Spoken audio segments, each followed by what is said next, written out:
அஸ்ஸலாமு அலைக்கும் வரஹ்மத்துல்லாஹி வபரகாத்துஹு. கனிமான் அல்லாஹ்வின் நல்லடியார்களே, மனிதனை நாம் பார்க்கிறோம். அல்லாஹ் கொடுத்த மிகப்பெரிய நியாமத் 2 கால்கள்.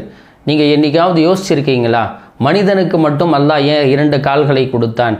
அதே போன்று பார்த்தீங்கன்னா எறும்புக்கு சின்ன உயிரினம், பார்க்குறதுக்கு ரொம்ப சின்ன உயிரினம், அதற்கு 6 கால்களை அல்லாஹ் கொடுத்திருக்கிறான். ஆடு மாடுகளை பார்த்தீர்கள் என்றால் 4 கால்களை கொடுத்திருக்கிறான். ஏன் மனிதனுக்கு மட்டும் 2 கால்? ஏன் நமக்கும் 4 காலை கொடுத்து அல்லாஹ் தாலா இப்படியே நடக்க செய்திருந்தால், வாழச் செய்திருந்தால் ஒரு பெரிய விஷயம் எதுவும் நமக்கு வித்தியாசமும் தெரிய போகிறதில்லை. ஆனால் அல்லாஹ் தாலா எதற்காக 2 கால்களை கொடுத்தான் என்றால், மனிதன் கண்ணியமானவன். அதே போன்று மனிதன்தான் அஷ்ரஃபுல் மஹ்லூக்.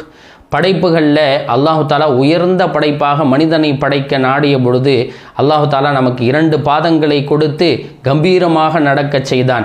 நாம் குனிஞ்சா அது இறைவனுக்கு முன்னால் மட்டும்தான் குனிய வேண்டும், அல்லாஹுக்கு மட்டுமே ருக்கு செய்ய வேண்டும் என்பதற்காக